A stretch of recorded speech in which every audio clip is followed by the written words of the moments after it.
món à, không có món à.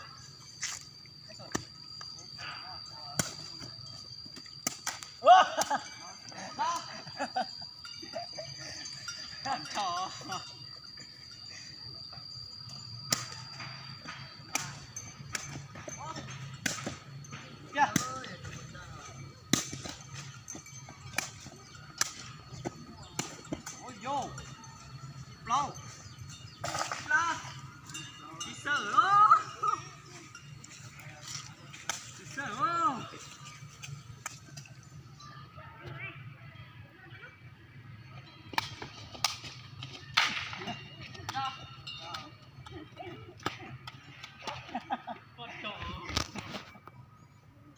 ai là tao cha ai là cha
có tốt phải không?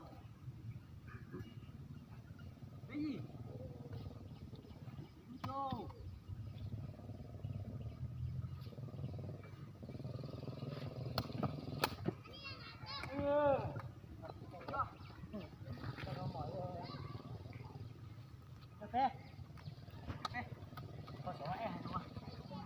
Xin đó khán giả chùa pe tụ cho cô cha lấy chùa còn một là trả lấy pe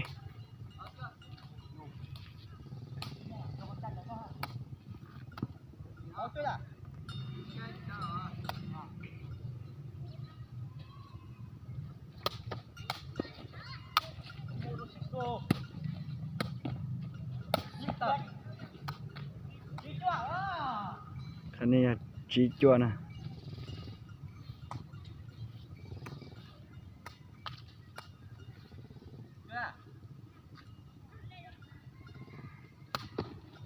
Ôi vô. Vô. Đây kìa. Xin phép. Xin phép. Đã cho. Chổ nó. Có chết không? Cầu chết. Này nè, đã chổ.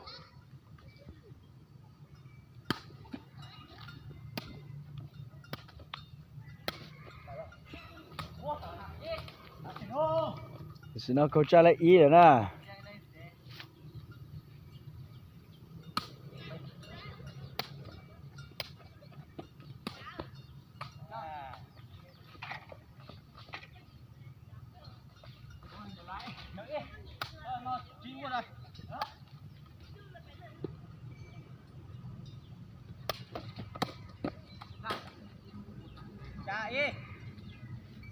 Thì xin nó khả nên cô cha lấy ý còn một là trả lấy xa nè nó tỏ trò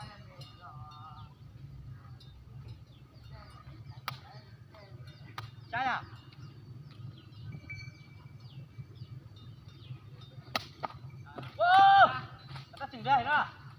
thì xin nó cô cha lấy yang ý họ đâu còn mà chả có yang ý à thì xin nó sẽ tập xin nè.